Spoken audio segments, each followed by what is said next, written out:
putusan MK terkait dengan Pilpres 2024 bisa dibatalkan. Emang iya?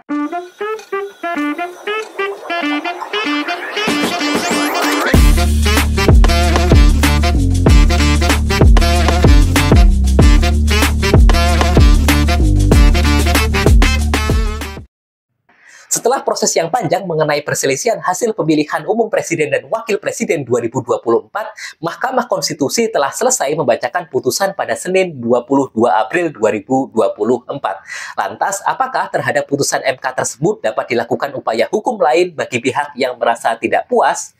Simak penjelasannya sampai tuntas di video ini agar tidak salah dalam mengambil kesimpulan. Setelah MK menjatuhkan putusan, ada prinsip-prinsip yang mengikat untuk memahami upaya hukum apa pasca putusan MK tersebut.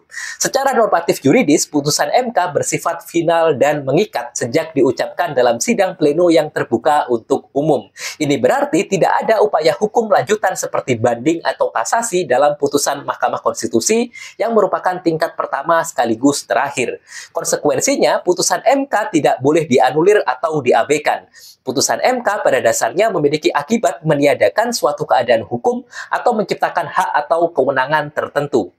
Putusan MK harus dilaksanakan meskipun menimbulkan pro dan kontra di masyarakat. Hal ini dikarenakan putusan MK bersifat final dan mengikat atau final and binding. Ketentuan ini diperjelas dalam pasal 10 Undang-Undang Nomor 8 Tahun 2011 tentang perubahan atas Undang-Undang Nomor 24 Tahun 2003 tentang Mahkamah Konstitusi yang mengatur bahwa putusan Mahkamah Konstitusi memperoleh kekuatan hukum tetap sejak diucapkan dalam sidang pleno terbuka untuk umum.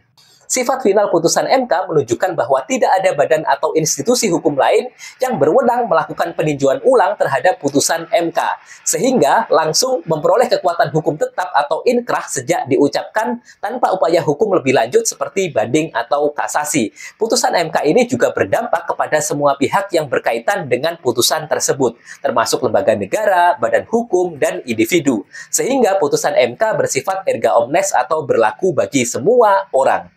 Sifat final putusan MK memiliki 3 hal mendasar. Yang pertama, kekuatan hukum langsung, yang artinya putusan MK secara langsung memperoleh kekuatan hukum tanpa memerlukan proses lebih lanjut. Ini berarti putusan tersebut memiliki kekuatan yang sama dengan undang-undang. Kemudian yang kedua, tingkat pertama dan terakhir. Artinya, putusan MK merupakan tingkat pertama dan terakhir dalam proses peradilan konstitusi. Tidak ada upaya hukum lain yang dapat ditempuh setelah putusan MK, seperti banding atau kasasi. Hal ini dilakukan untuk memberikan kepastian hukum secara cepat dan sederhana, khususnya dalam perkara yang berkaitan dengan ketatanegaraan.